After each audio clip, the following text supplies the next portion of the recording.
पुनः हमारे आदिवासी समाज के मातृशक्ति पितृशक्ति जितने भी आगंतुक हैं, आप सब लोगों से मेरा विनम्र निवेदन है कि आप लोग अपना यथा स्थान ग्रहण करके बैठें। आज सर्व आदिवासी समाज जिला सूरजपुर के तत्वाधान में आदिवासी समाज सम्मेलन का कार्यक्रम किया जा रहा है, जिसमें हमारे आदिवासी समाज के सभी सामाजिक मुखिया मंच में उपस्थित हैं और सभी का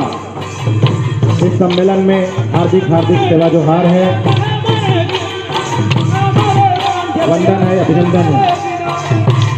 ये हम सबका अपना कार्यक्रम है और पहली बार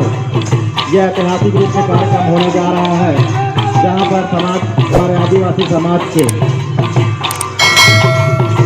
सभी वर्ग के मुखिया उपस्थित हैं और सभी वर्ग के लोग उपस्थित हैं। और इस कार्यक्रम में हमारे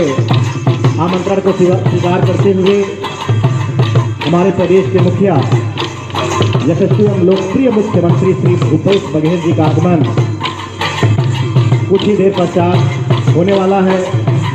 आज ये आप लोगों की उपस्थिति इस बात की द्योतक है कि हम